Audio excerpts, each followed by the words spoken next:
boys.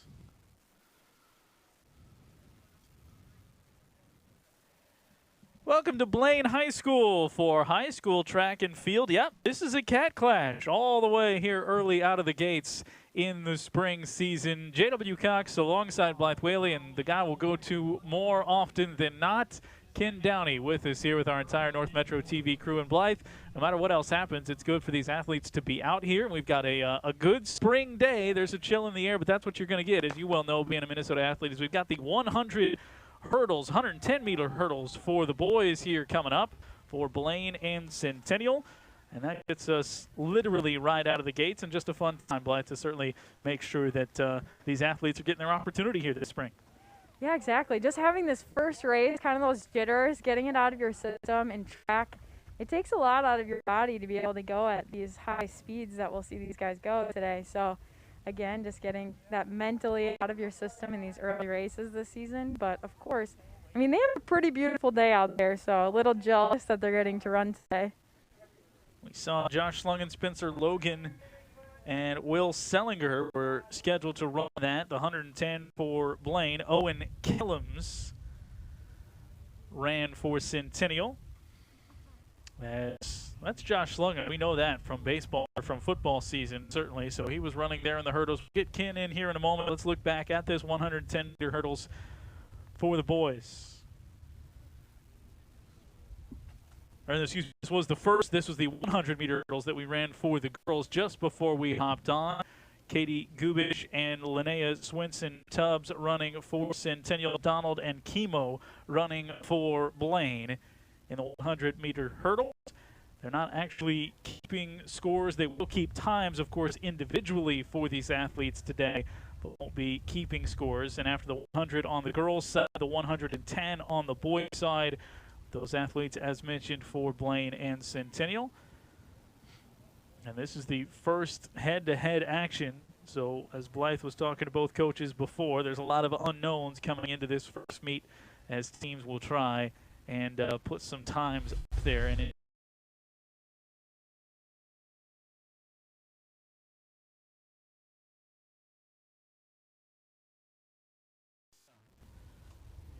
So this is our time when we get to see those top speeds come into play. Of course, in these short distance races, it's all about that. But especially you're thinking about what is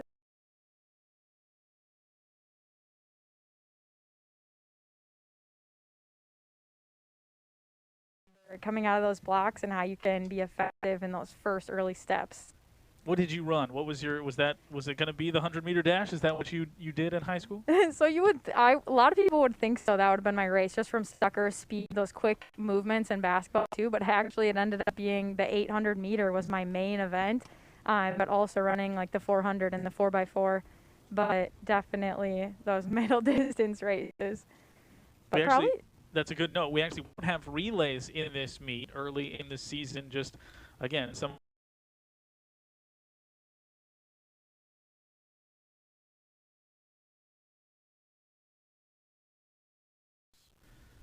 everything else, as I just told you, all the things that aren't normal about this one, but everything else should be normal about this meet. Yeah, and just in general, when we think about what it looks like for these athletes to come out there, the camaraderie between the boys and girls in track is just a neat aspect of this sport, and I remember enjoying it because, of course, you have soccer, basketball, you're individual from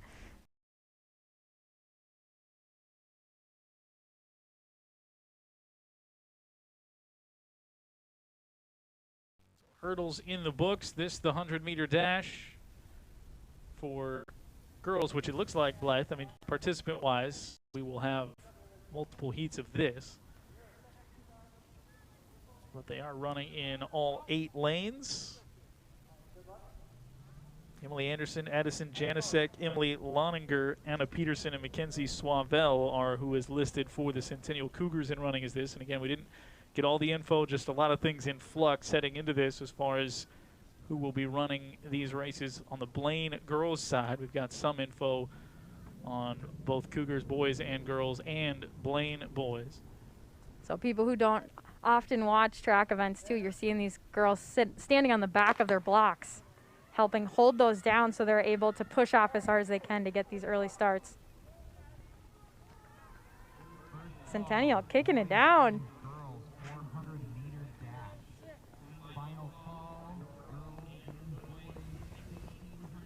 So some good times certainly there. Yeah, you get to see Centennial again. A lot of times, I mean, the 100 meter dash, it's so tough to catch up if you get behind in those early few steps. And you saw that Centennial able to push off to that early lead and continue on because you don't have much ground to make that up. One of those events, just like you said, it's those first couple of steps and literally how you get out of the blocks that are going to determine that. As we go back and look at some of the field events going on. Girls discus here for the Blaine Bengals.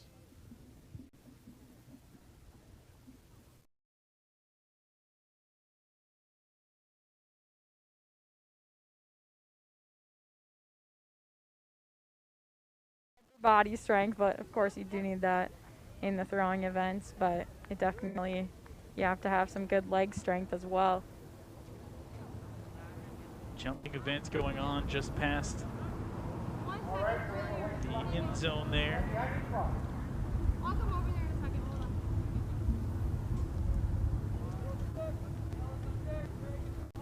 on. Jumping, all about this approach, getting to see how he's going to approach, being able to have his leap right at the bar.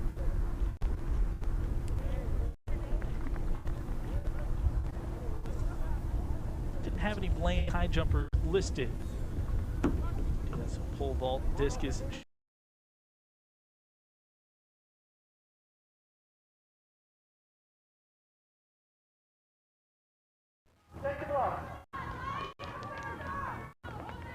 And second heat there, Blaine looked like she was winning, but Centennial coming from behind there. It's tough to tell when you're in that near lane and you're in that far outside lane to tell who's going to be that winner. Using all 8 lanes.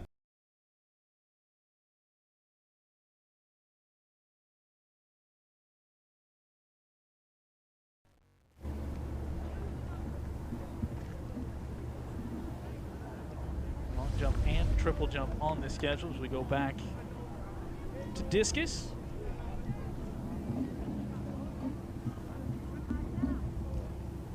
As you said it, I mean, those lower leg muscles, you're not really even getting a lot of movement with the feet there. Second thrower. The rotation and the drive. It's not like if you think baseball and an outfielder gets a crow hop, right? Yeah. Take a little extra on the baseball. You don't have that, so it's all got to come from that springing motion. Track and field here at Bengals Stadium. Bengals and Cougars. Just dipping a toe in the water of the spring sports.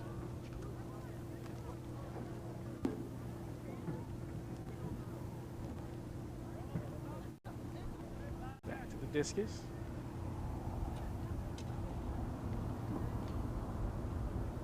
Yeah, and something when you think about the field events, just how many times that they get to take at that, where you think about the 100-meter dash, we saw them, they get one chance. You're out of the blocks, you got to go as fast as you can, and if you mess up in maybe you're pushing off the blocks and it doesn't work out so well, you don't really have another chance to make that up.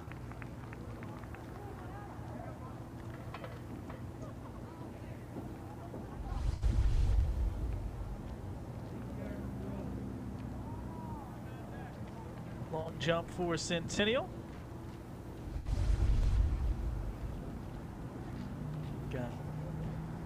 Crew has put everything on lock here, dumped everything into this production that we could to get these pictures for you.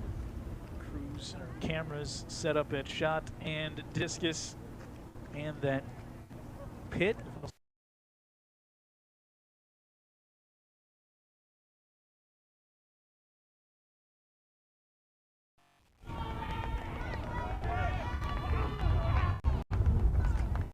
Sean Aiken, Peyton Bridges, Kingston Davies, Cade Downey, Melvin Keita, Ryan Abwogi, Tony Huber, and Randall James for the Blaine Bengals. Weinstein, Colin Lee, Lance Liu, Landon Liu, Jaden Lutz.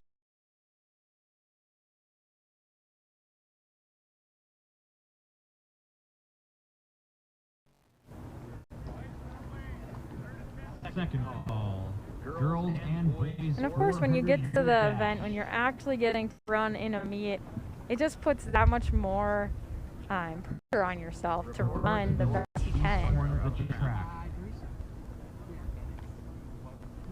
Girls discus. Keep an eye on the furthest flung event out there towards the football practice field. And we come to the shot put. That's Will Fredrickson.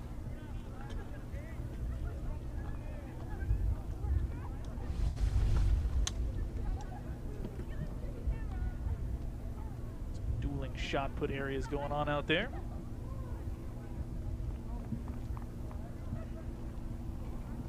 Still waiting on the track side, the 1,600 meter run, the 400 meter dash, also 300 hurdles, 800 meter, 200 meter, and the 3,200 scheduled. Another thrower for the Blaine Bengals, along with Fredrickson, Daniel Aguayo, Johan Gunther, Jacoby Aruya, and Aiden Manning.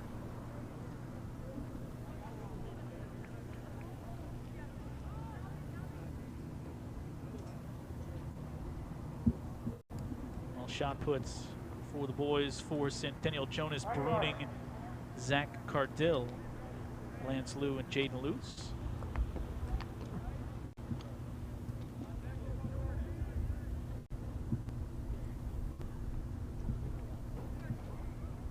Waiting on that second heat of the 100 meter dash.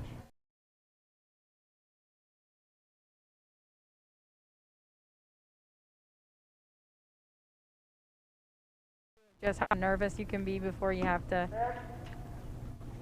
hit it.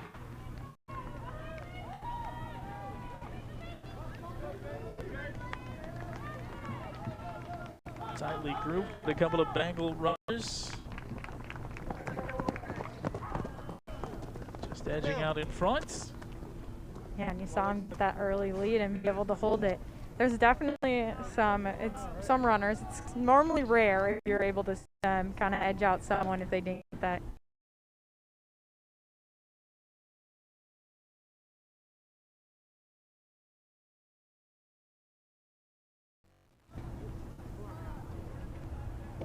Check in on the field events.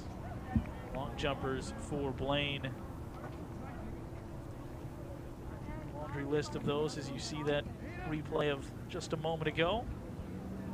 Shot put under the watchful eye of Blaine coach Ty Kaida for the discus.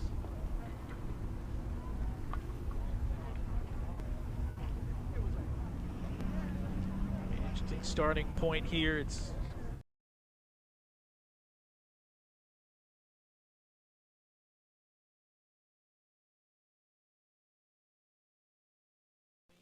athletes, what they're going to come out here and do, but you start to get a little more and more of an idea of where the strengths will lie for these teams as you put more and more events under their belt.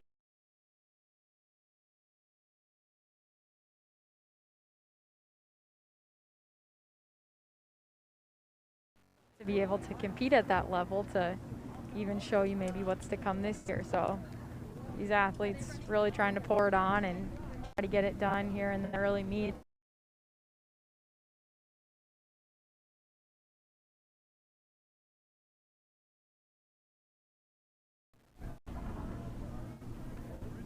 May even look different as the spring goes on. Just today, the State High School League with the unanimous decision to ask for updated guidance on outdoor spring athletes, the wearing of masks as they compete. It could be something that changes and progresses as the spring goes on. Yeah, even when I was down there here before that, we got to hear different coaches asking, like, are our athletes wearing our masks? They weren't even sure necessarily just of what that was going to look like up until they were starting to run. We do have a third member of our broadcast crew, and that's Ken Downey. Ken. JW, thanks. Blythe, great to be here. I should be spending most of my day at the field events, long jump, triple jump, pole vault, and the shot and disc. It's good to see these athletes back out kind of after a long winter. Some of the athletes may not have done a winter sport, and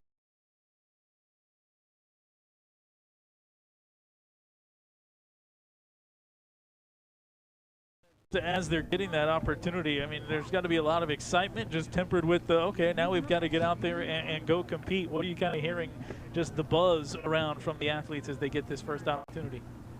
Well, yeah, you know, it's the athletes are definitely excited.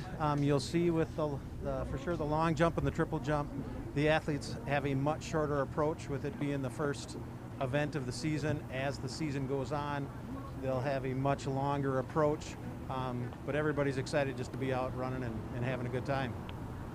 All right, we'll keep checking in with Ken as things roll on through the afternoon. As he said, he'll be down in the pits.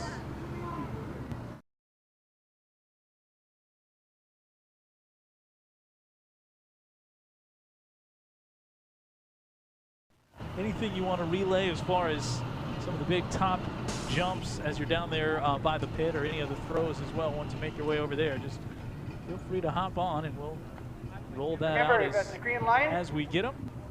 Back up 3 big steps. Both these coaches, though, talking about the Excellent. result.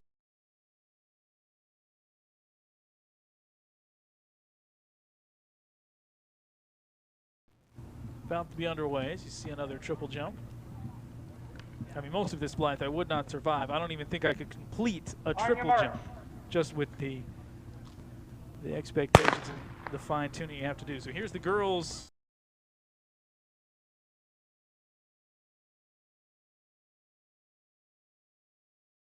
On the girls' side, Grace Stokes, Lauren Swenson, and Julia Zalewski. These longer distance races, we get to see the athletes sometimes have more of a strategy in the sense of, are you going to hang back and allow somebody else to lead so you can kind of have the wind break, be sitting behind them and kind of have that surge ahead towards the end. So some athletes like to lead the whole thing. That's their plan. They want to get out in front and go. I think as I got older, I chose the first strategy of sitting behind someone and having that surge at the end. I think initially I thought, doesn't it sound better to just be out and lead the whole thing? But of course you can die. You can kind of have the energy that you're expelling, having to lead the whole thing and maybe push too hard at the beginning. So there's definitely a learning curve in that, but you see these athletes go, and it'll be interesting to see what that looks like in this final lap when we get there.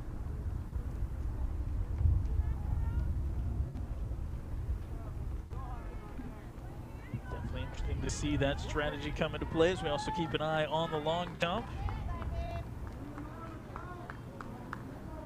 Girls 1600 meter.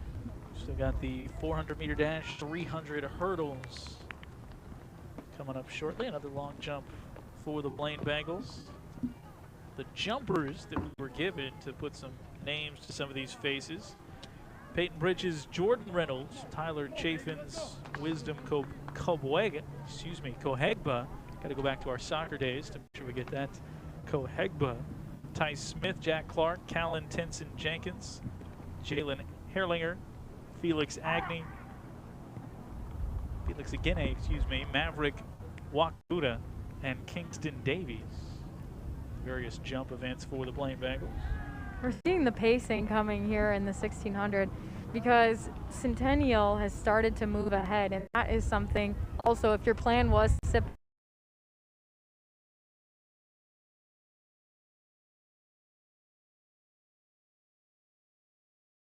you want to also have that personal record. So if you do stay behind, sure, you may win the race if you waited and pushed by them if you still had energy at the end.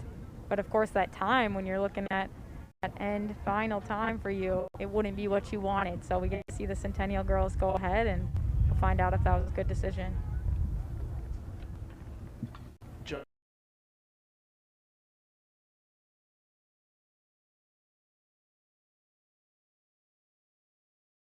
Weissenegger for the Cougar boys in the long jump.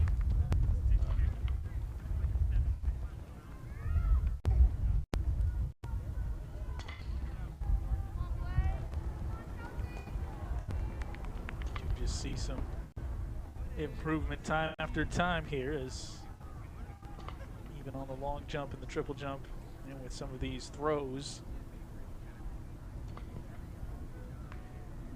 some of the best efforts coming.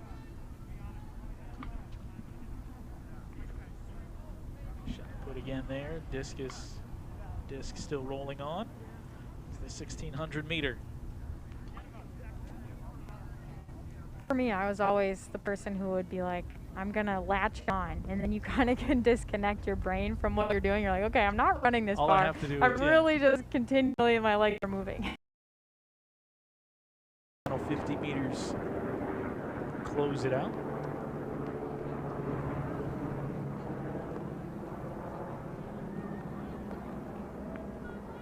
But at this point, you would think anybody deeper than third place there would have to start making their run with less than 2 laps remaining. All very early in the season, if you're just tuning us in. First meet for either of these two schools. All of it just for personal times. Kind of set a bar there as you get the bell for the final lap.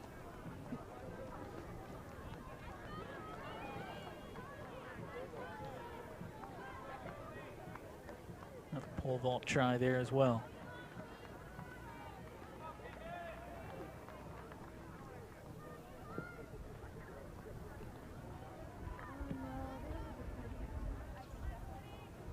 All the lactic acid starts to build up in your legs depending on how much you've spent in the early minutes of the race, and getting to see Blaine keep a pretty significant lead here throughout this race, but going into this last little bit will be telling if Centennial has anything in the tank to really pour it on here in the final almost 100 meters. Sneen, Kane, and Santiago for the Bengals in the 1600. Berg, Bolcom, Marshall, and Nelson, the 9th grader. It's the final Cougar there trying to charge. Lead to no avail. Bengals will take the boys 1600.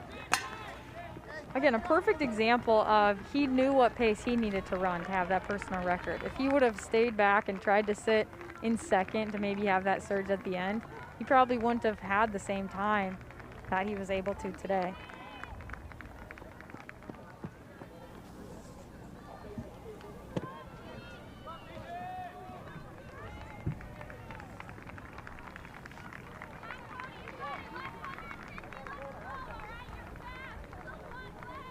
Final runners. Leaders in at right around 4:40, 4:45 unofficially.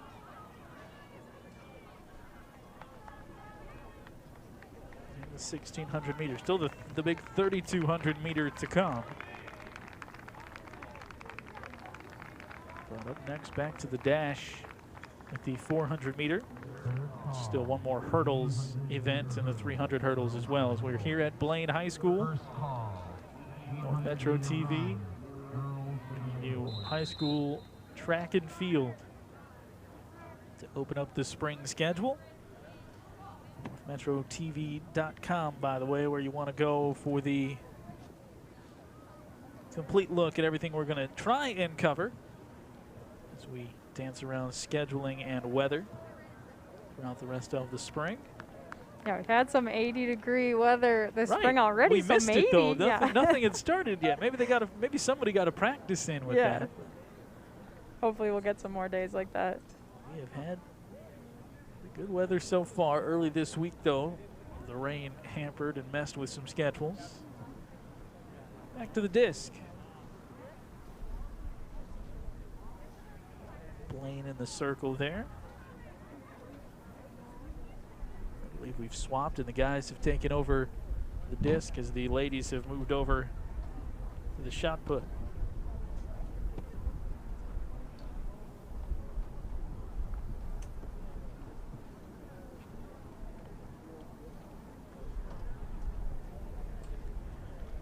We'll get a little better picture of what's been going on down there with the shot and disc as we go back down to Ken Downey. Ken? Yeah, I have some distance for the girls disc from Centennial. We got Belle Huss through 66, 3 1/2 inches. Sydney Augustine through 67 feet, 11 inches. And Evelyn Tompton through 74 feet, 2 inches. For the boys shot put, we had Xavier Powers from Blaine at 43 feet 6.5 inches. In second was Johan Gunther at 44 4.5 inches. And in first place was Will Fredrickson throwing 45 foot 8 inches. High jump again underway as well. Thanks for that, Ken. We have a white flag. Should be the 800 meter, or 400 meter dash. Excuse me, 400 meter dash. I skipped an event. On your mark. Girls 400 meter. Emily Anderson, Amelia Lowinger, excuse me, for Centennial. There was a couple more added in there. As you can see, that's more than 2 Centennial runners. Typically what a lot of coaches would strategize. You want to get out hard from those blocks, can kind of coast here as that, I mean, you're still at that heavy pace that you were going early on, but you're just not expending maybe as much in your arms. As you hit this final 200 to go into it, you're going all out.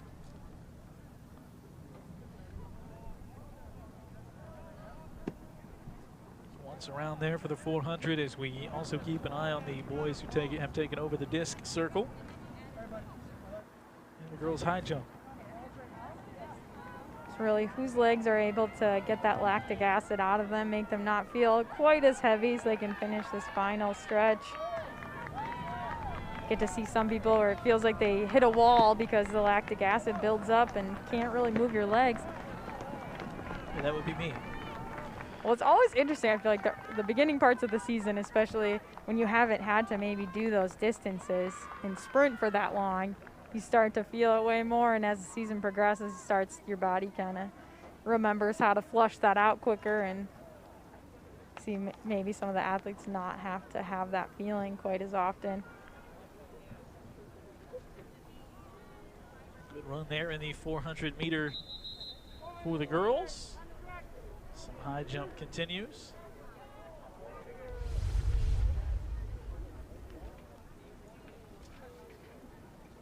More triple jump action. This was actually, as far as the jumps go and athletes listed in the particular events, triple jump had the most bangles on the boys' side in it, back to the long jump going on that far side of the pit.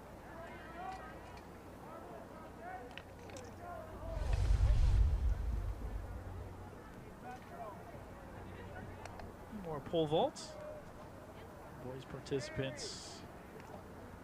Cody Cronenberg was the only one that was listed on the boys' side. He appeared to be getting ready there just a moment ago, waiting for things to open up before, after that high jump.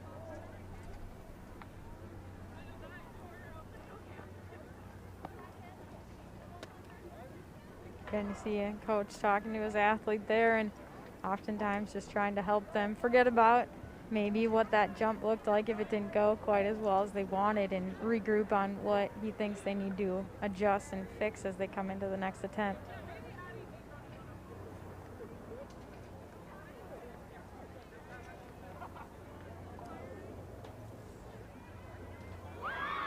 But I always think pole vault looks fun. I feel like, yeah.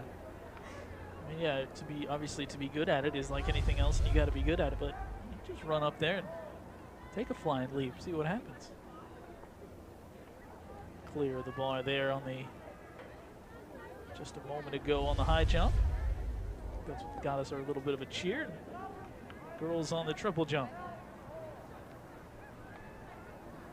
You weren't a jumper, Blythe, but I feel like sometimes you don't have to land standing up, right? It's not like gymnastics where you're trying to finish standing up. You can land and sit back, and they're still measuring to where your heels dig in, right? I mean, just because it was interesting, most of the triple jumpers we've seen so far, they've gone and they've got to the point where, bang, they would hit and then fall back. And that last one we showed just didn't quite have that. Yeah, I'm trying to remember. I had a lot of people who I knew that jumped, and I feel like they're still going from maybe that back of where you place down. So I think they might take from your hand if you did go backwards. I think you do still want the momentum forward, but I could be wrong. I don't want you to quote me on that one, but I think that was how that was. So ultimately you still want your momentum forward because they're going from that back. 8 foot where the pole vault is set for Reed Vanderwalker. a senior for the Bengals. That's the height that we're at right now for the pole vaults.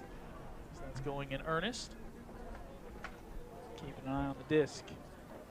400 meter for the boys coming up. Cougars on the girls' side took the top 2 finishes moments ago in the 400 meter dash. Jerry Chanzu, Luke Hagestad, Tega Kohegba, Brett Ringer, John Shevchuk running the 400 on the boys' side for the Bengals. Landon Liu, Jackson O'Khan, Lance Liu, and Jaden Lutz. Looks like that last discus throw went out of the area, so definitely whenever you're near any of the throwing events, you want to make sure you're aware of where you are so you don't get hit by anything. Head on a swivel. By the way, those last 2, I'm sorry, they're not running in this. I switched pages, so the only 2 listed for the boys 400 meter for Centennial, Landon Liu and Jackson O'Connor. Again, all very preliminary what we were given, and there's a lot of mixing and matching going on in real time down there.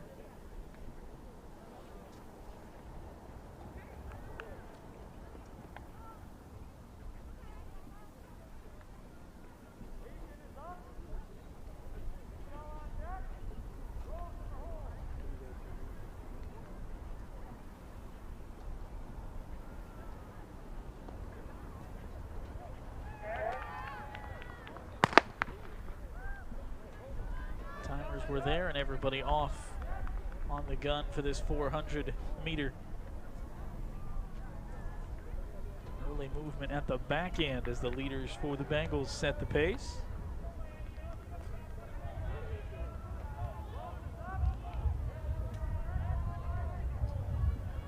Almost to that last 200 meters.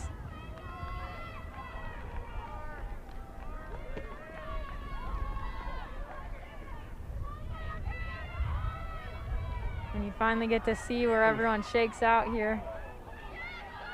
So pulling up there, one of the 2 leaders with the hamstring, and that will leave it with a clear winner.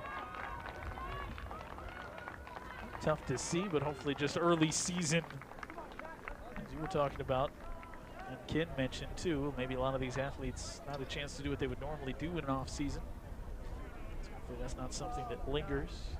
Then you think about it too, the weather right now, it's definitely a nice spring day, but when you think about ultimately for your muscles to be warm and different things, you see a lot of athletes wanting to take their warm-up pants off and have just their shorts on, but maybe not the best decision in the weather because your muscles still, they need to be that warm. Like I remember even when it was super warm, my track team in college, we had a race that was in San Diego and it was super warm, and I remember I still had my pants and my long sleeve just to get warm up, like warm-ups in, yeah, and try to get my body ready to go. So definitely still the temperatures, I mean, it can be tough possibly on the hamstrings when you're trying to go those top speeds.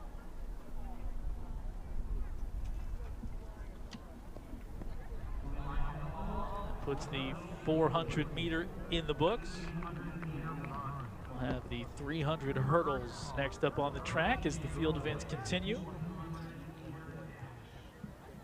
Actually, there's definitely a lull in the disc activity, so we may be winding down there. Oh, I see it's the other disc location just past the scoreboard and the stands that are over there. There is still some activity there. And the girls' shot put still going on is more high jump.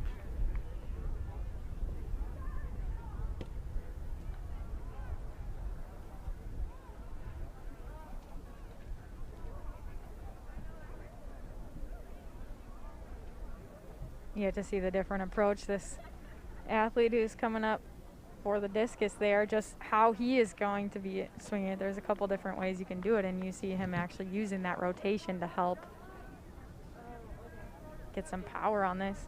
Well, that's actually just for his and our benefit because that's not where the actual disc is taking place right now. One of the Blaine Bengals list their disc participants as Zach Byers, Jack Pelkey, and IBK Maffei.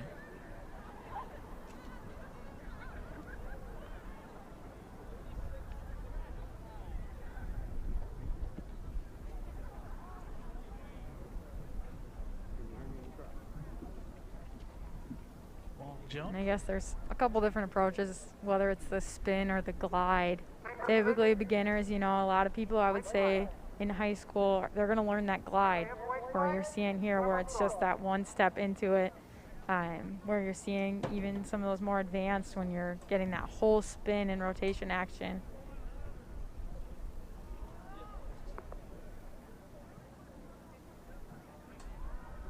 Girls high jump at 4.2 right now, we're being told by Ken down on the field. Starter, feel free to begin the race whenever you feel ready. 300 hurdles, the call for that. I had some friends who ran that and they would say they didn't recommend it just because of how fast you have to run for that long of a distance to be able to push over those hurdles.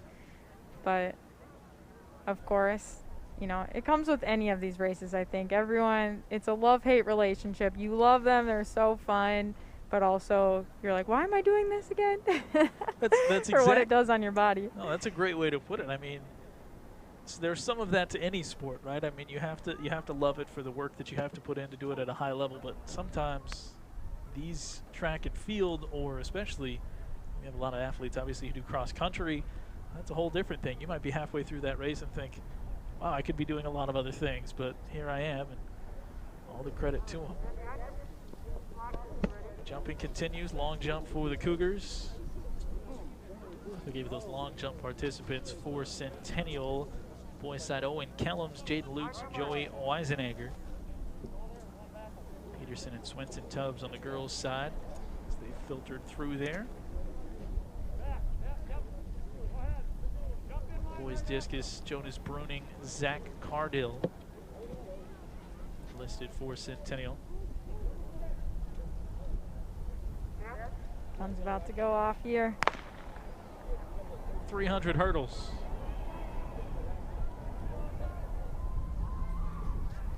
Not just the amount of time you have to sprint, as you were talking about, Blythe, but then obviously mixing in the timing of the hurdles. Yeah, absolutely. There's a lot of training and just what is that approach as you're stepping towards it. Your 2-step, 3-step. Very simplistically, anybody could run up and stop and maybe find a way over a hurdle, but right, I mean, the point is you've got to do it without losing as much momentum as possible. So far, so good for our leader for the Bengals. 300 hurdles. Info on that. Oh, we did have, oh yeah, both hurdles, because the same two hurdles, Donald and Chemo, who also ran the 100 hurdles earlier. Participants for the Bengals, and Katie Krubish for the Cougars.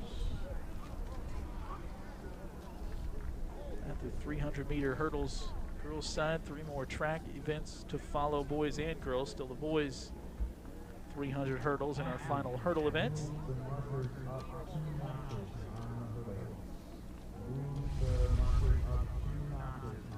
Just as I was talking about it, you see the dichotomy there as our lead runner to keep that momentum and smooth fundamentals over these last few hurdles down the stretch of the 300.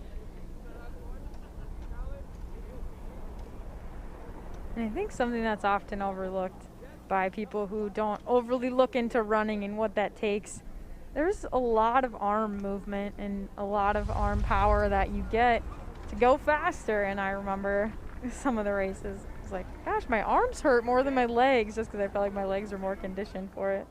It was Jacoby Aruye we just saw a moment ago for the Bengals on the disc. Also participated in the shot put earlier. All kinds of sun splashing out here. It was going to be nice either way, but the clouds breaking a bit here over Bengals Stadium. Yeah, it's been a few days, I feel like, since we've seen the sun, really so has it's been, nice. in a lot of ways. It's out here, good to be seeing some high school athletes at it again. Girls shot put. JW, if you were to do an event, which I one? knew you'd ask. It's got to be, not because I'm fast enough, but the 100 meters will be over the quickest, right? Oh, okay, yeah. That might have to be what I do. You're even thinking about it, and I mentioned the triple jump. Will Fredrickson, by the way, going to come up on the disc as again, we see everything that it takes to get a proper triple jump, and any one of those things missed can make it all for naught. But it's the same thing with the shot put, because you have to have this, you know, your form is so key there, and the disc and all of that. So I think let's just put it this way, not necessarily success, but my best chance of completing something that I would compete in a track and field event. Let's just do the 100-meter and see what happens. Yeah, just the one and done, Yeah, too. Because the other ones, you have to have multiple attempts. I don't have to keep track of what lap it is or wait for the bell. I would like to. I think I would like to be good at hurdles, because it does. Again, this isn't what maybe the experience for everybody is, but it seems like it would be fun, right? I mean, run and jump and run and jump, but.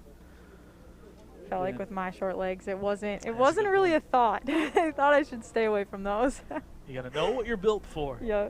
Even though some people, they're like, it would probably be fine. You'd probably, like, from basketball, this obviously the jumping aspect of your legs are somewhat more conditioned to do that.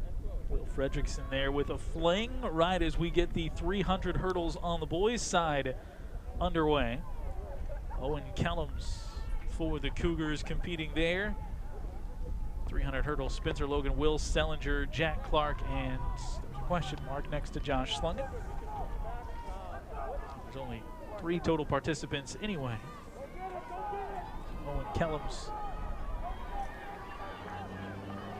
there for the Cougars.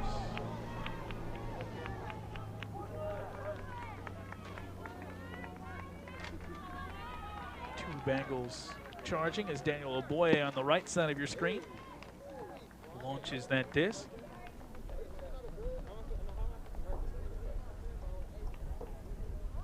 300 hurdles complete. Athletes getting their times. It's something to shoot for the rest of this spring that, again, hopefully is filled with nothing but chances to compete here for these teams. Hurdles in the books, 3 more on the track still to come, including the 800 meter, the 200 meter, and the 3200. The final one to wrap it up. Like we said earlier, typically it's that 4x4, that 4x400 to end a meet, and you get to see a lot of people kind of surrounding and getting to cheer on their fellow athletes. But when there's no relays, it ends on the 3200. It's one that always has a lot of the intrigue, right? The relays, just because, like we've talked about, if it's an individual event, you see more on the disc. If it's an individual event, you're on your own strategy and you're trying to figure out what your body has. At any given point in, say, a 4x4 relay, the next person to take the next leg could really change the dynamic of what's going on because they're fresh. So that's always fun to see. And as the season rolls on, no doubt that'll be a part of what these teams are doing, trying to build. And that handoff, too, can definitely change a lot of things, too, if somebody even drops it, which happens sometimes. But just how quickly that transfer and to be able to start, because, too, you see people start too early. Right. You're like, wait, now you're stopping to try to get it. Goes back to that 100 meter. So crucial to get the first couple of steps out of the way. Busy as always. There's softball going on for the Blaine Bengals here as well. Just don't quite have the right angle to see what the scoreboard said. Like we need another thing to keep track of. Triple jump.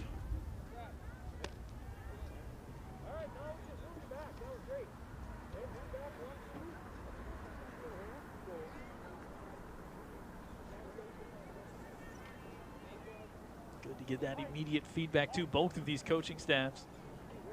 Stocked with a number of voices. Head coach Rob Nick for Blaine. Taikita we talked about with his throwing coach. Dave Bestel coaches the distance runners. Nick Russin the sprinters. And Nolan Schlensog the vaulters. Coach Ryan Evans for the Cougars. Ashley Davis dedicated to sprints, pole vault and jumpers. Lydia DeBoer, and 6 other coaches to intersperse throughout for the Cougars. John Kretschmer, Matt Longan, Steve Thompson, Nathan Balzer, Jake Storberg, and Colleen Cardinal.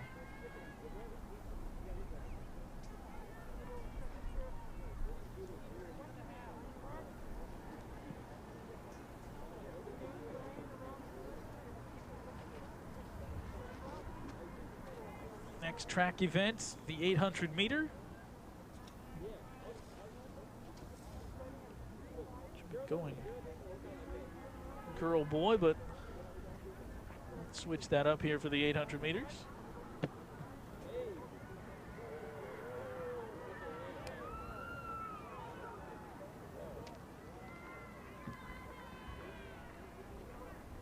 Meter runners for the Bengals.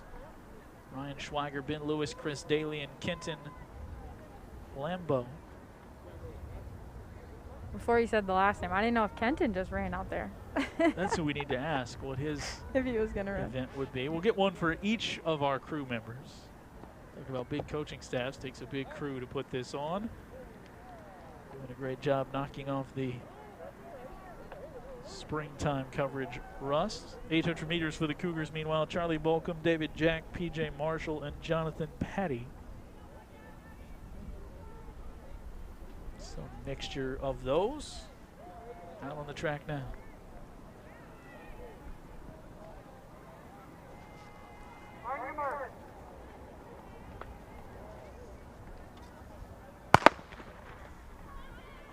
And they're off in the 800 meter run.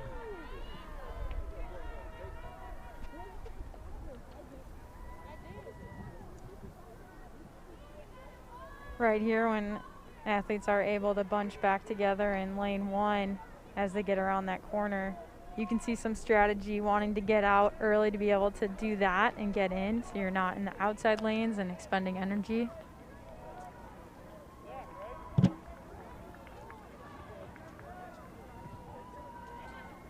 Because you don't want to have to run further than you have to. You wouldn't want You to. might as well get into lane 1.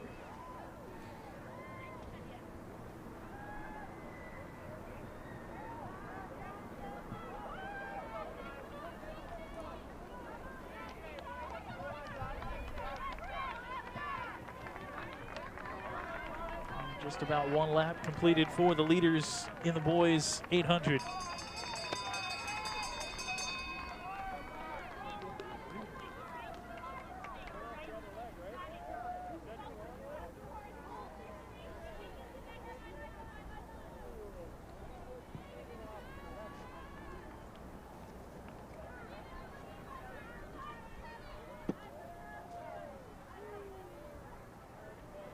Again, it's interesting to see strategy sometimes, especially when teammates are running up against each other, because oftentimes they know typically who's maybe going to win based on training that they've done together. Taking a peek again at the girls' shot put. They started on the disc side and have moved over, swapped with the boys who started with the shot put. Down the stretch here. Under 2 minutes here in the 800 meter run. And if you're gonna pass, you wanna do it on the straightaway, as we're seeing right now. Digging stride to finish. You wanna get back into lane 1 before you head around. The Bengals take the top 2 spots. Times for the leaders just over 2 minutes. Good race again between teammates.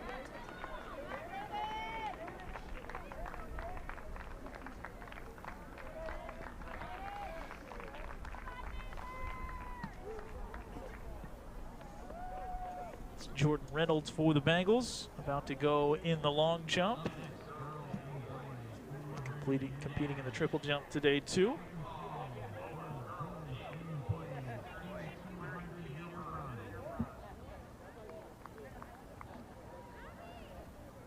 Back to the disc.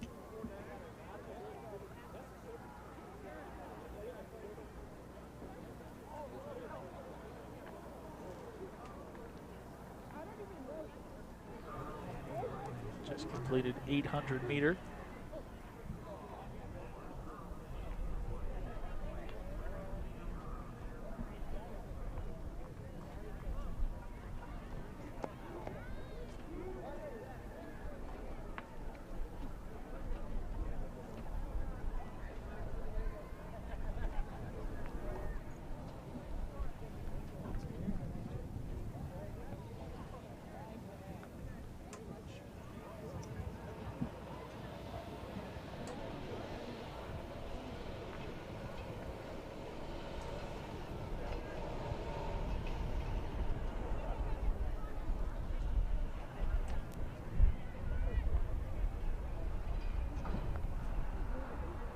She looks happy, but that would also seem to be the pose of, child being taken in here to watch some track and field, whether they want to or not. But she looks happy. It's a nice day, so Yeah, at least one it's with not two little ones. freezing. Sometimes you just carry as you can. More pole vaulting.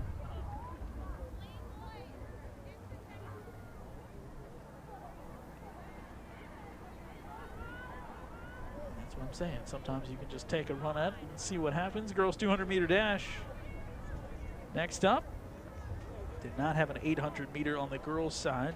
Just participants-wise, so that was scratched.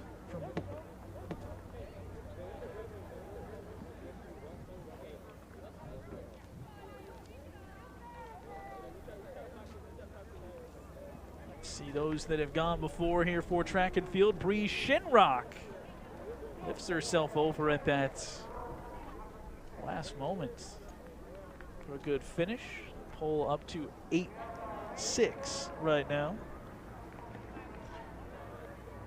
Some names no doubt on there that folks watching familiar with as we get set for the 200-meter dash. This will be the final short race for the 3,200. Yeah, a race that you definitely have to have that start that helps you out to push you through. Of course, we'll see him using the blocks for the 200 again. Way back again for another disc toss.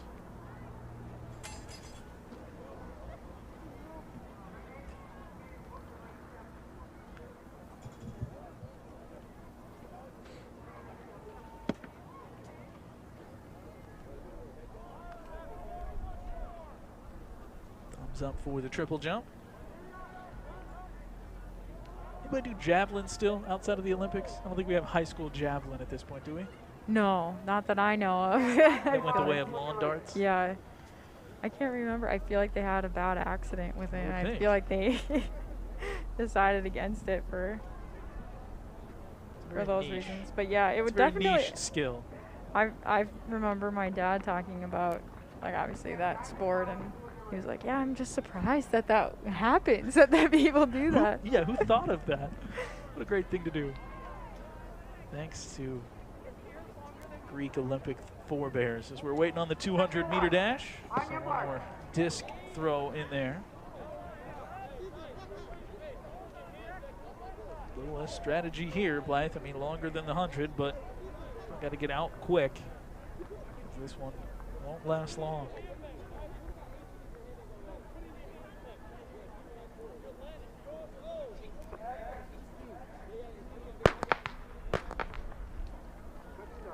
Girls 200-meter underway.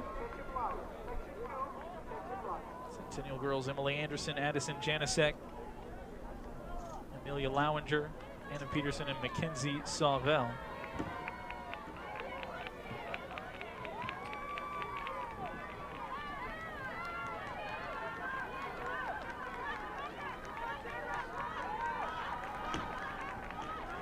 Dig down the straightaway. Good race. Everybody stayed pretty grouped together there. Obviously some clear leaders kept into a pack for both the Bengals and Cougars. Good first run of the year. Peeled off of the triple jump there. The timing not there.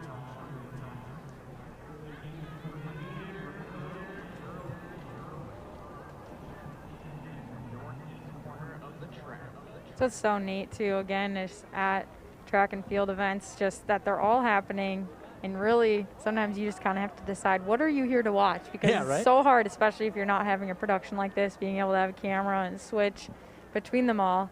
It's hard to really take it all in. That high jump you just see there, the last before, that's now set at 4'4".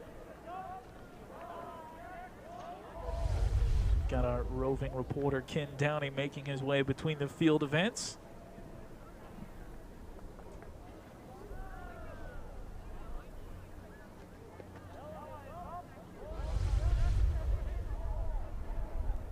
All right, section 2, boys 200 meter getting set in the blocks. There's another leap at a 4-4. I like that too. You can hear those cheers. Sometimes we're on what's happening, sometimes we get it on the replay, but get that feel of little pockets of enthusiasm cropping up. Boys 200 for the Cougars. Tanner Wetstein, Colin Lee, Lance Liu, Landon Liu, Jaden Lukes, Jackson O'Con, and Austin Smith all listed as potential participants. 200 meters on the laundry list for the Bengals as well. Sean Aiken, Peyton Bridges, Jerry Chanzu, Luke Hagestad, Jalen Herringer, Melvin Keita, Tega Kohagba, Ryan Obwogi, Brett Ringer, John Shevchuk, Ty Smith, Randall James, and Toby Huber. Obviously not all of those runners. This is still a girls 200. So this is the second heat of those.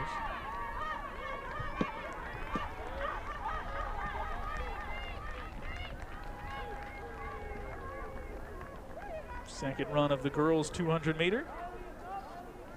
Same result, a Cougar out in front.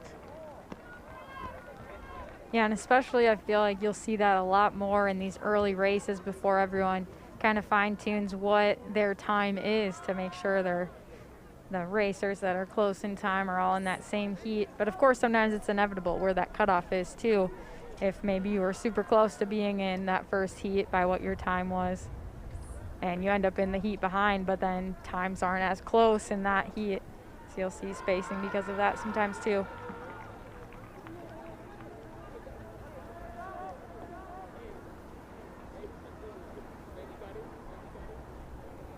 So the Bengals for the upcoming now 200 meter for the boys. As the long jumping continues. Taking that advice that you talked about, Blythe, keeping those warm-ups on. Yeah, it's definitely a day that you would want to do that because, of course, in Minnesota it sometimes feels warm. But it's really not that warm. It's probably less than 50 degrees. I think the last time I looked at it was like 48 or something. But it definitely feels warmer. We have the window open here in the press box, and I haven't thought about the temperature at all, so it feels pretty good. Never know in the spring. Some athletes sprinting over from the long jump pits that I think will be taking part in this 200 meter dash. Yeah, I always have kudos to those athletes that were also doing field events and kind of timing of everything, keep everything going, have their mind ready. I did multiple track events, so you're at least in the same space. Right. You're looking at the same thing, but to try to make sure you know where you're at in a jumping event and then have to come over to the track, I feel like would be tricky sometimes, but a lot of athletes do it and they're good at it.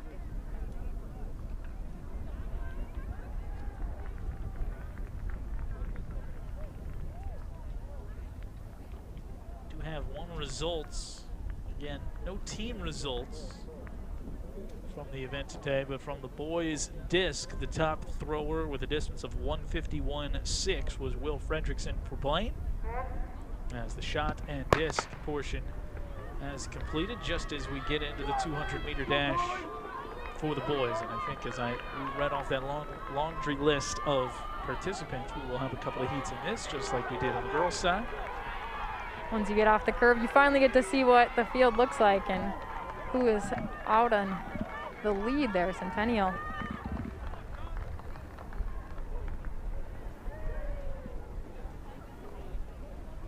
Good sprints all the way around. We'll have a second one of those before we hit our final track event of the day. A few more jumpers on the high jump, I believe. Continuing that. Activity continues there, and a few more long jumpers as well.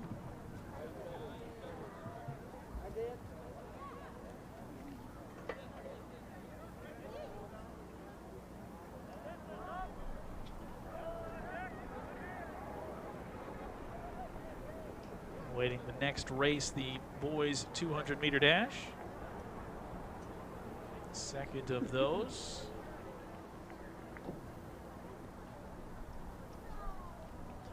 3,200 meter scheduled. sure there was at least one runner for each team on the boys 3200. And a couple each on the girls' side. So we'll see how that all shakes out in this first, not truly an exhibition certainly, but we'll call it more relaxed of the meets.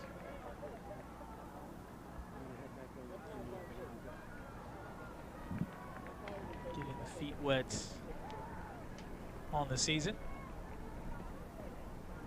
And that's where, when track is also so much an individual sport, you know, it's nice when we get to see the team aspect, when you do have the overall scoring and how that each event is going to help the team in a certain way. But it's nice to kind of see these guys just get to come out, see where they're at, what's my time for the season, what am I working to maybe beat in the next few meets ahead.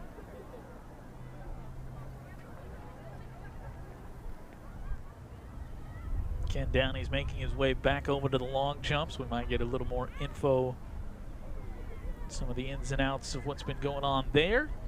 So we've kept a close eye. Hopefully, obviously, as we've tried to keep tabs on everything with the information you've given, or we've been given, that you've been able to catch who you're looking for on these different events. There are folks here in the stands, so folks keeping an eye. Things that are going on, but obviously on demand, northmetrotv.com. Go back and catch anything you might have missed. Second heat of the 200-meter dash.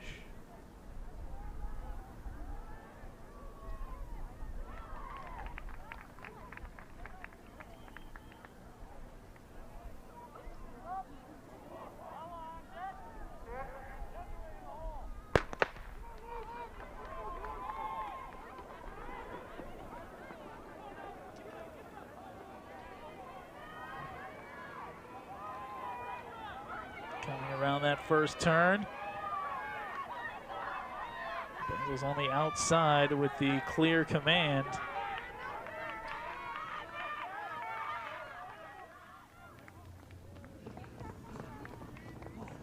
And another tightly bunched race all the way around. And that'll leave us with one more track event, the 3200 for both the boys and girls.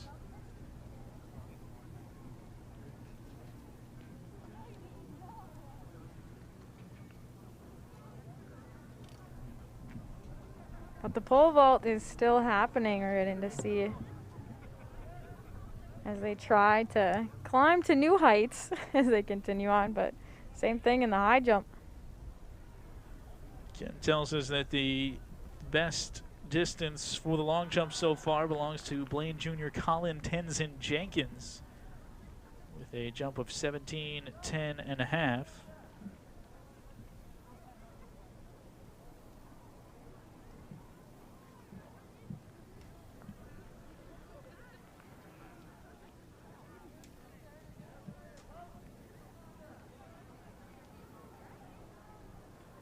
Starter moving back on the track side.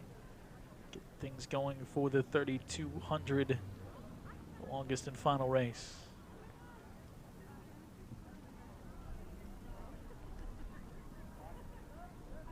Yeah, I would lay on the mat too for a while after I jumped. I'd be like, okay. Seems like give me a minute. the comfortable spot.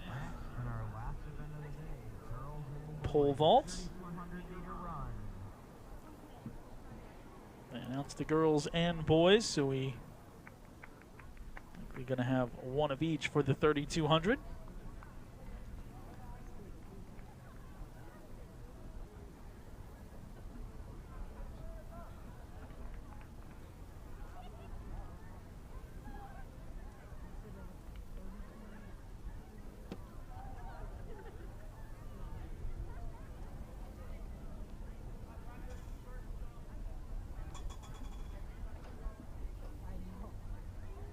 High jump and long jump continuing to wind down the field events before our final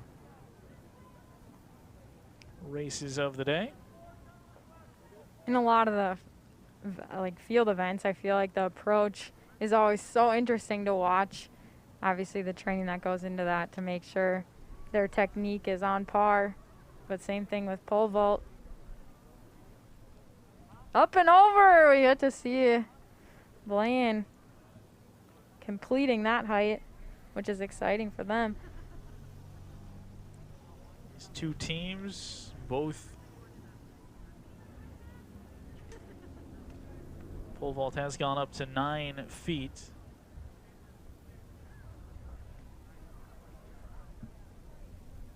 Both of these schools back in action within the next week or so. Next meet, home against Coon Rapids, scheduled for Centennial.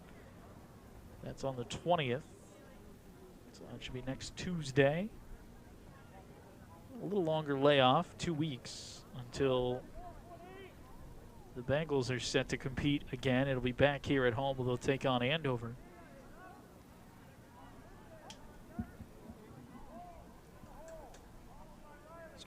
Peer in at the girls' high jump here.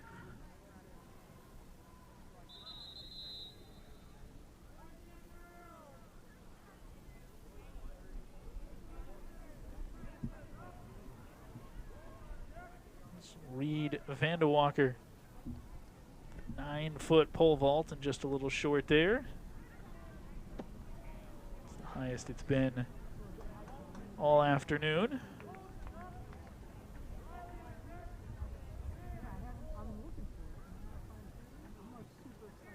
And you see that frustration, of course, when an athlete just barely bumps off the pole, but because you know that they feel like they just almost had it. It was so close.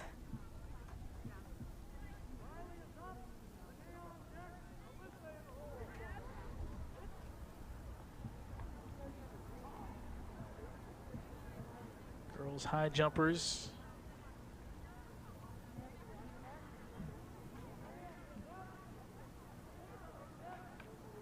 The last height we had was 4.4.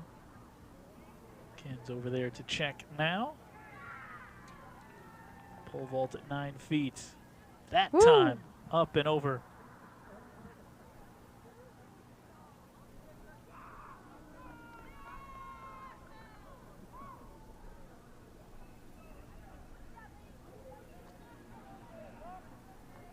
I've seen it before where it actually almost bounces up and it stayed up still, which is really fun when you know that.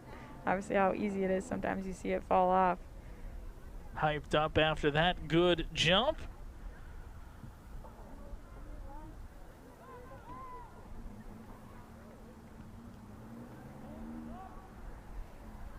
And this happens sometimes. It looks like the boys Mixing and in. girls are going to take the track together for that 3,200. So there was 2 Centennial runners listed for the 3,200 on the girls' side, and Tatum Libke and Abby Wood. Aiden Shearer listed as running it on the boys' side for the Cougars, and the only 3,200 runner for the Bengals on the boys' side listed was Josh Fike. So 3 runners. And that would mean this was our final track event here in the 3,200. And I guess that's Aiden then as the only Cougar boy. Tatum and Abby were listed as running the 3,200. One Cougar girl running, and then Josh Fike for the Bengals.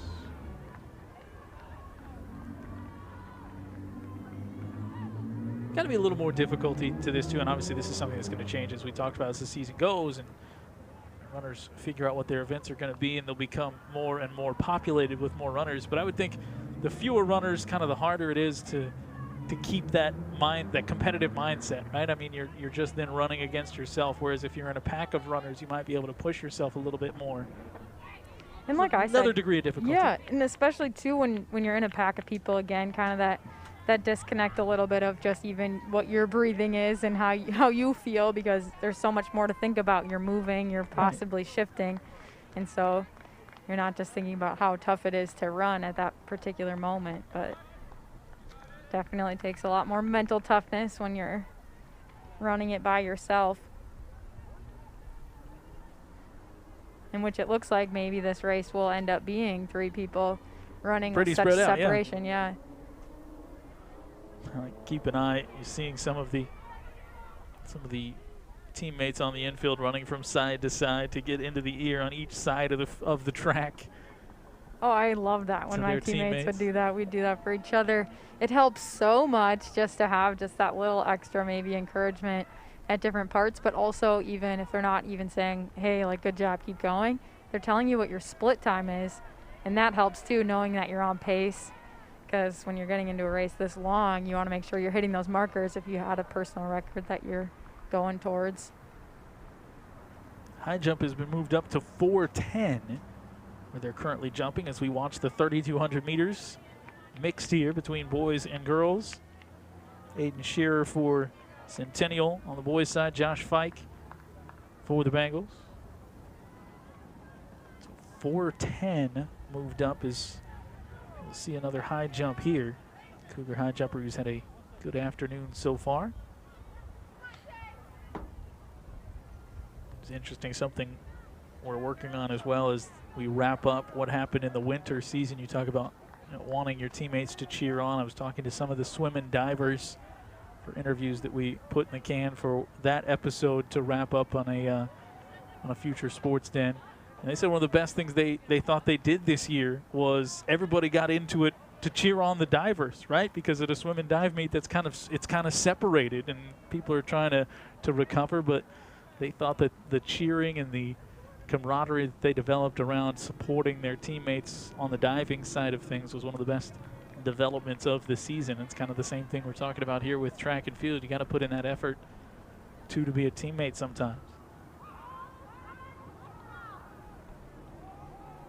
As the pole vault and high jump, the only two other events going here, heading down to the final few attempts for these participants.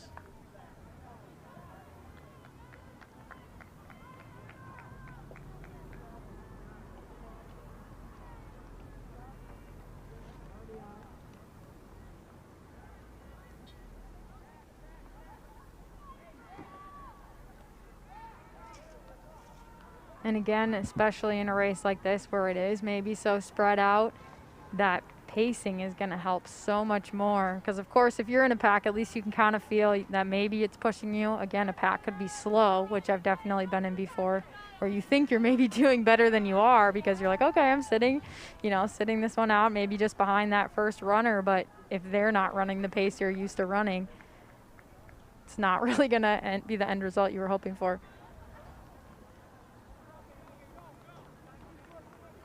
3,200. The final track event of the afternoon. Don't forget, you can go to northmetrotv.com, get the schedule of what you'll be able to see throughout the spring season. Awfully So close there.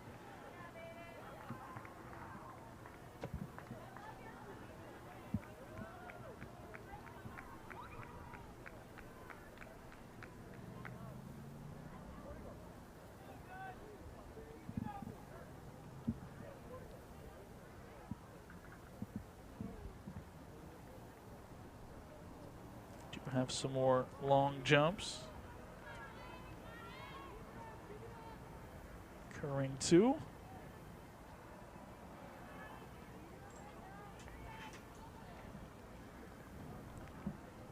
But our leader here just looks so calm in his, composure throughout this race. It doesn't look like he's straining at all. Halfway through, up to 10.6 on the pole vaults.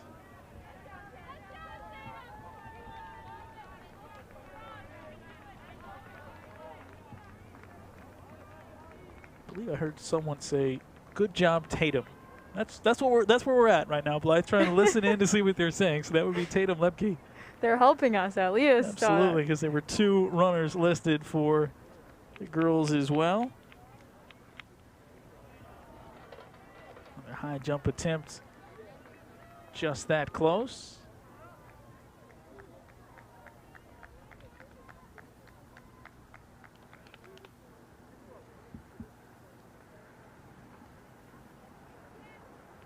And Aiden Shearer running for the Cougars. A few more long jumps to complete and measure.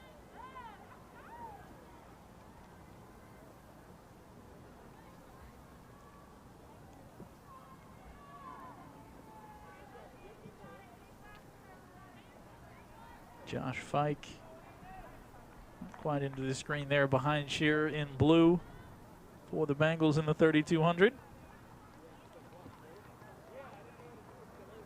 If he has a tremendous kick, he's still able to catch him. He's definitely kept himself in good positioning to still allow that to happen in this type of race.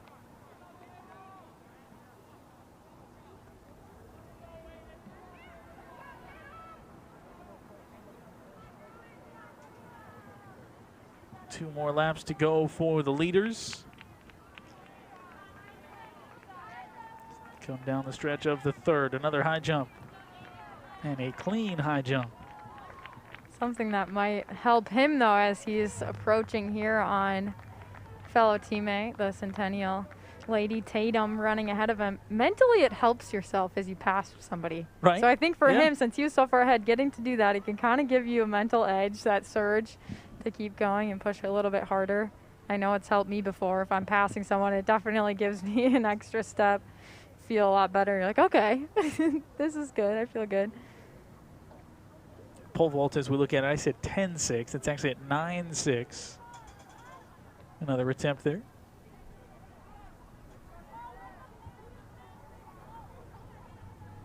Bree Schernrock. That 9-6 attempt as it keeps creeping up there.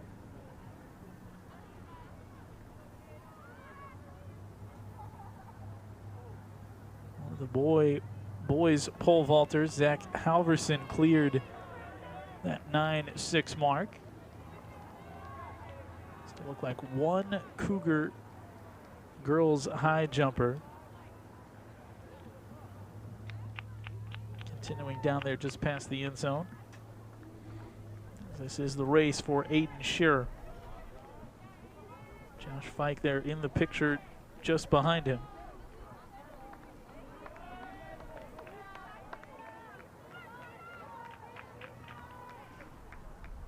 And again, with how individual this sport can seem sometimes, you don't always dislike your competitors as much because you're still doing your personal record. It's whatever that's going to be. And sometimes you appreciate that person who maybe runs faster than you because they make you run the best race you would have ran, because now it's helped push you a little bit faster.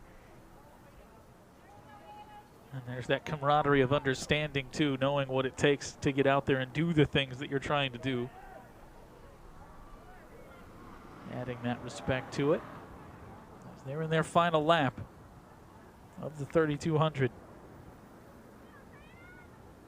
Things winding down for the Cougars and Bengals. Linnea Swenson Tubbs there on the long jump after a good stretch at the high jump. Saw her with some successful finishes. The athlete doing both of those events. They're listed as doing both of those events on the girls' side for the Cougars. Shearer coming down the stretch here. He's going to get the victory. Looking for that best time, and Aiden Shearer, 3,200, comes in just ahead of Josh Fike. And the two who have battled through that similar struggle talk about it there and dissect what happened. Final cheers going up for Tatum Lebke as well. The only runner left out there in the 3,200 as we combine the boys and girls.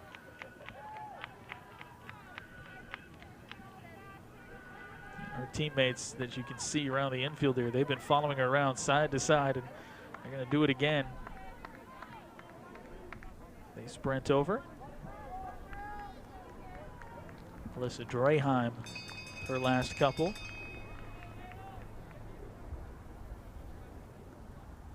Couple 9-6 attempts on the pole vault.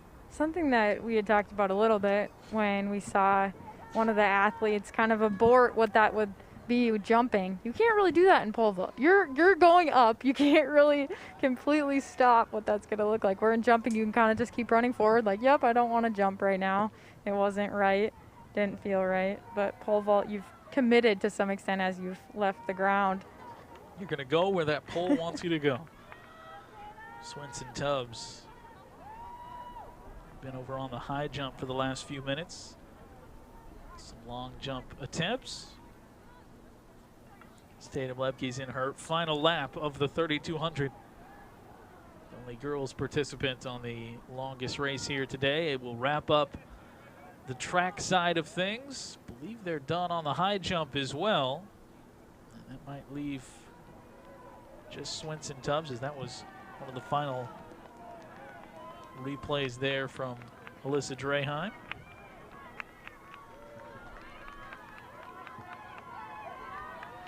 Determination for Lepke, and after the long sprint out on her own, still turns it up right there, Blythe, like she might if she was in the battle for a top spot against some other competitors down the line. Yeah, an awesome finish for her to run that type of speed at the end of this long of a race. She was still running the race that she would even if those other competitors were out there, and a good one for her. Put in the work for the 3200, which will cap off the field events.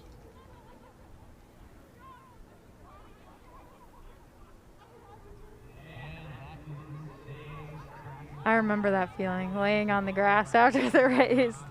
Definitely. Sometimes when you look at it later, you're like, that was a good feeling because I know I gave it everything I had, but certainly in the moment, it doesn't feel great.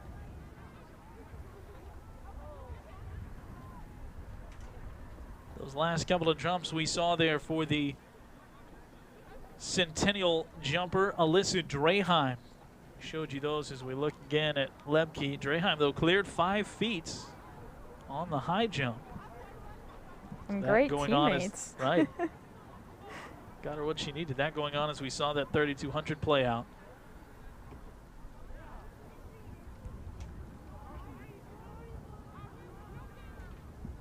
Pole vaults still going on. Down to the last couple of participants there.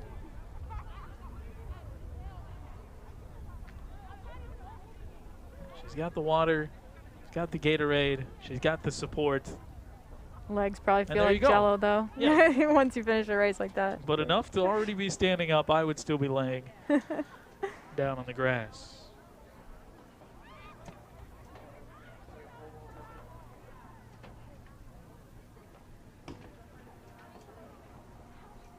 Track athletes packing up, making their way off. Field pretty much wrapped up with the high jump, pole vaulters. The athletes still out there.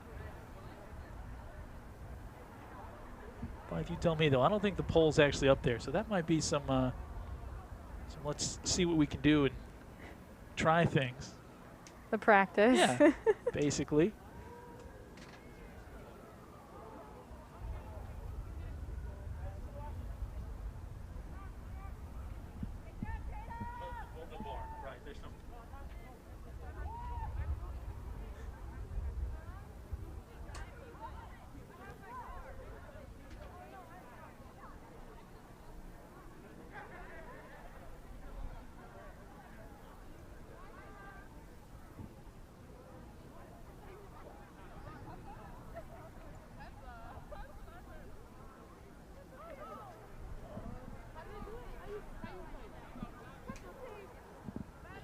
The aftermath of the track and field events.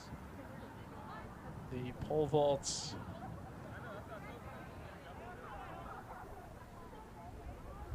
Maybe a couple of competitors still to go there.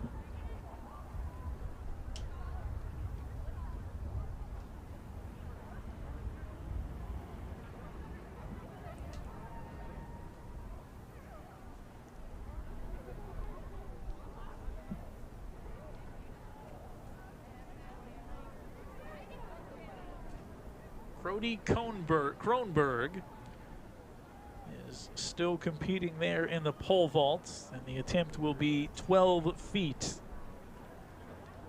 that will be officially the final event. As everything else has wrapped up. We appreciate you sticking with us as, well, we got the important things out there as far as getting these athletes on the screen as we roll forward. We'll continue to learn more and more and fine-tune how we can present these for you. Congratulations to all the athletes competing. Cody Cronenberg will get the title of being last up on the final pole vault as he's going to attempt 12 feet here. As mentioned, the Bengals will be 2 weeks before they're in competition again as they'll welcome Andover here to Bengals Stadium on the 29th. The Cougars next week, they'll be at home against Coon Rapids.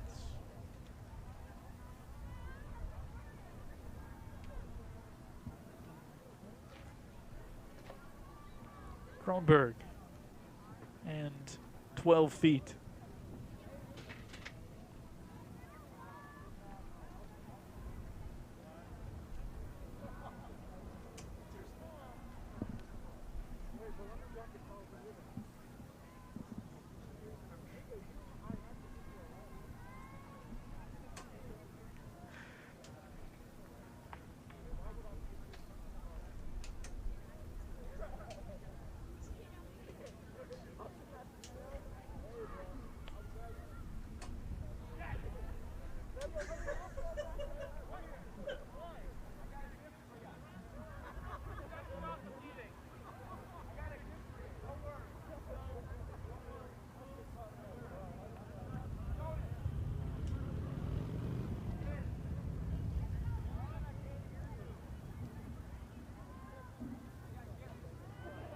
These are still the warm-up runs for Cody Cronberg, leading up to a 12-foot attempt at the pole vault.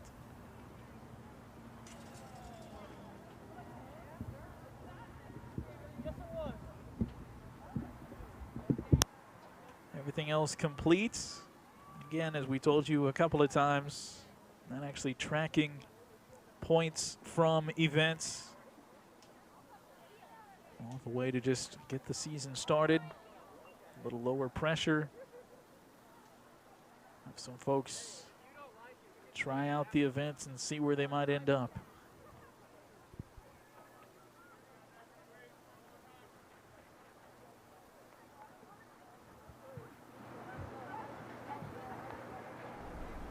Cody Cronenberg.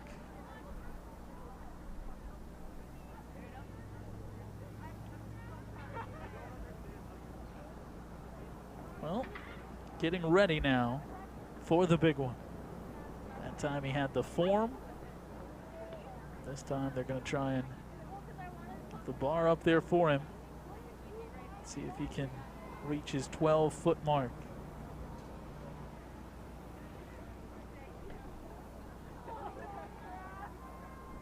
Yeah, nice to get the practice ones out of the way, getting ready, psyched up to soar to the next height. Let's do it.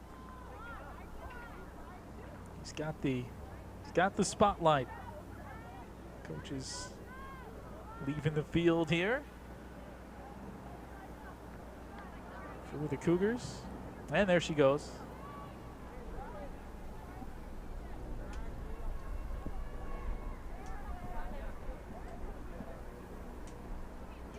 Cutest, littlest fan here at the meets. Cody Cronberg trying 12 feet. Just that close.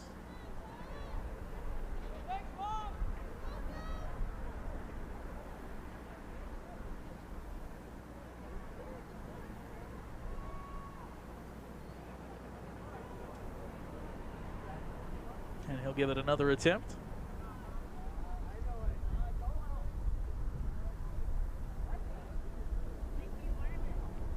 Yeah, having the spotlight on you, I'm sure, puts so much pressure on you as you're going up to do your attempt, but trying to In get that out of your fairness- head. In fairness, he probably doesn't know that we've spent 10 minutes just on him, on his warm-ups and his 12-foot attempts. Probably for the better. But now, yeah. But now he's got it. He'll have this for posterity.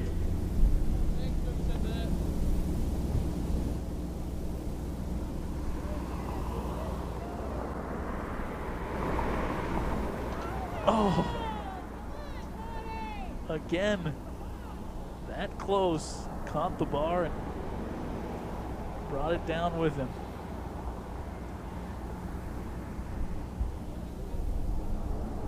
Attempting this at 12 feet. Just this close.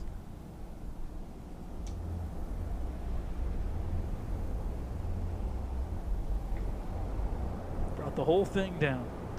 Just barely clipped it with that top of the foot there. Yeah, it seemed like he had the height. He just needed to go over a little bit further to clear it completely.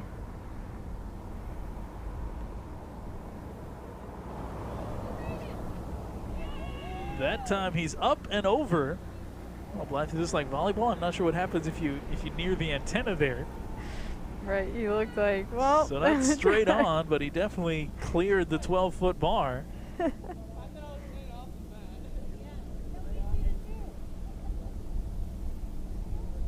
Moving it up now. Yeah, let's take a look at this again. All of him over the bar. 13. I think that's all that matters. And now he's going up to 13.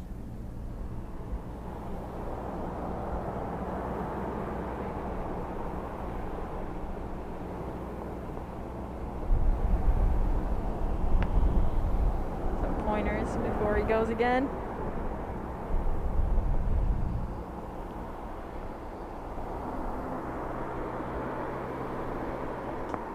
Schlensog, pole vault coach for the Bengals.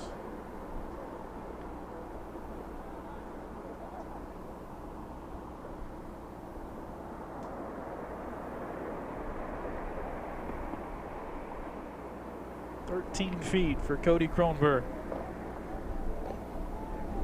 Got it on the way up.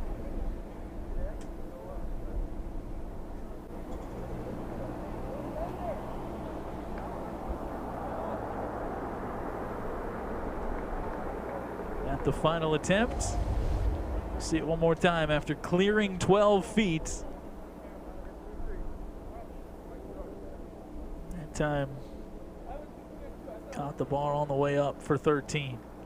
Yeah, that one's got to be even more frustrating, knowing that you didn't quite get to at least be coming down on the bar, but to catch it in those early moments on the way up. Looks like he'll get another shot at it.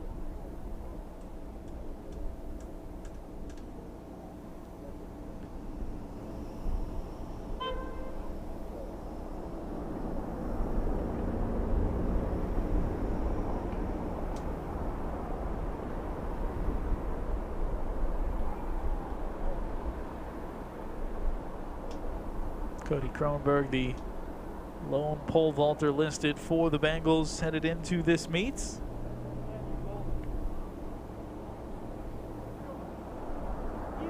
Cleared 12 feet, attempting 13.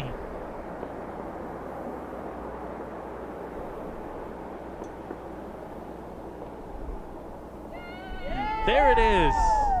13 feet, cleanly, straight down the middle. Yeah, that's the best one we've seen him do. It looked pretty close to perfection for what he wanted. Challenged himself. Comes up big.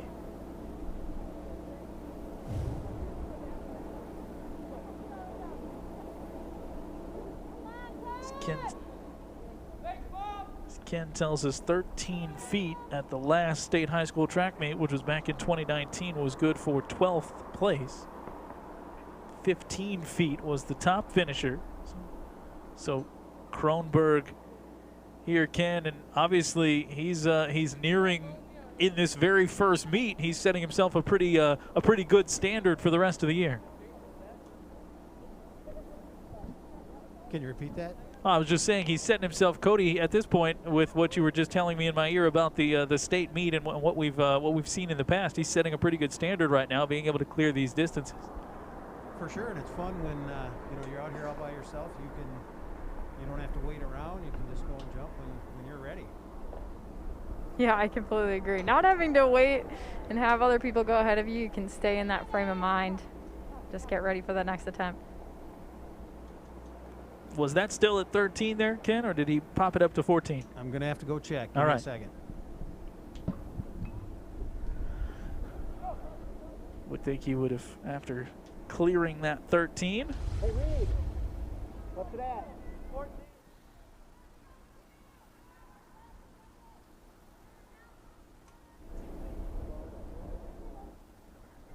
That was at 14.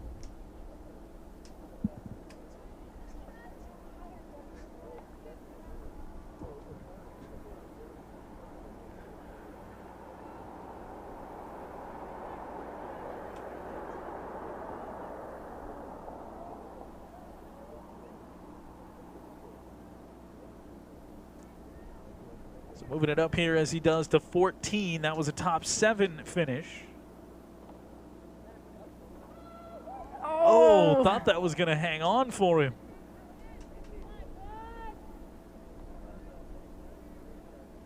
So Cody Cronenberg. It's almost impossible to talk about the pole vault, Blythe, and not have a bad pun slip in there. I was going to say he had lofty goals, yada, yada. I mean, it just lends itself to that, but he does. He's got big goals, and clearly can we see from the way, Ken Downey, that he's approaching here just in this initial meet, that whatever his goals are, that they are pretty high, and he's going to see what he can do to just keep getting better and better and see what comes this season.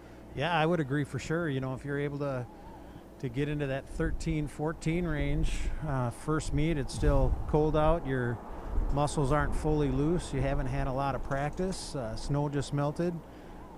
Looks like there might be big things to come here for Blaine pole vaulting. And if you can consistently get in that 12 to 13 range, then all of a sudden the 14 you're at right there becomes less of a trek. And he waves to those who have been watching. He's definitely got his family up in the stands. I think this is a great spot to plug the purchase of a DVD. There you go. This could be its complete own episode or its own show here. The Cody Cronenberg pole vault. You just got to fast forward it to the last 30 minutes. He got the spotlight. Hit at 12, 13, and now 14.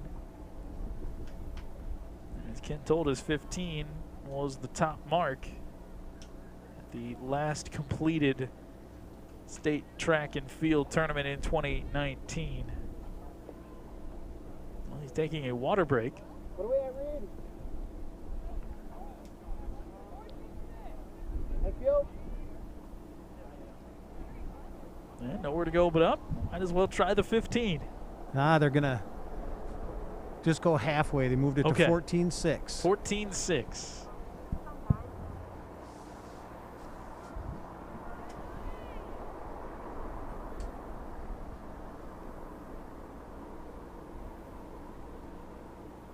.6 would put him in a tie for third in the 2019 state meet.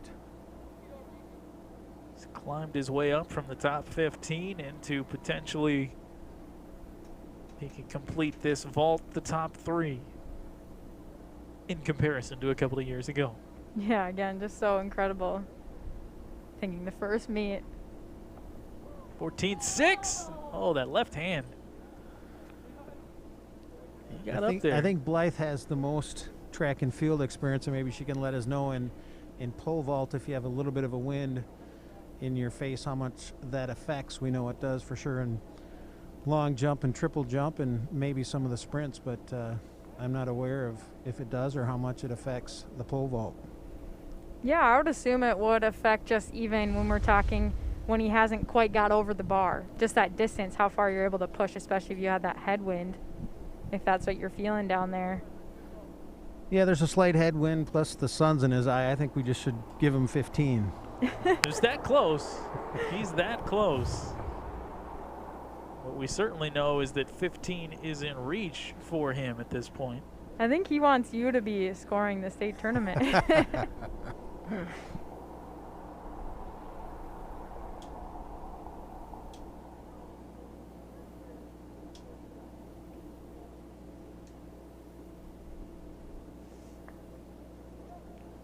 So another try at 14.6. Cody Cronenberg did complete a vault of 14 moments ago.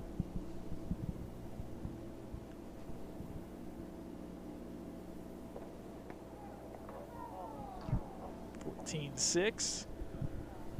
Appearing so far just outside the reach. It did happen a couple of times on his attempts, initial attempts at 13, or rather at 12 where we started this. He was eventually able to clear it.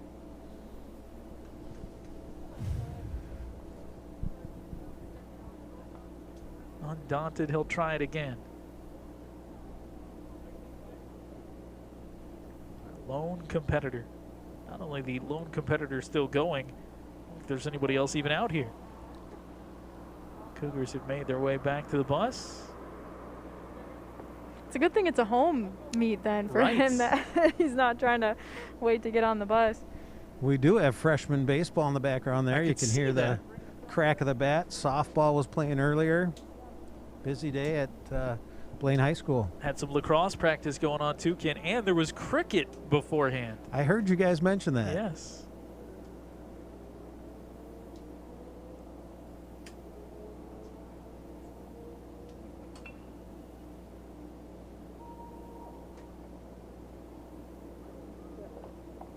.6 for Kronberg.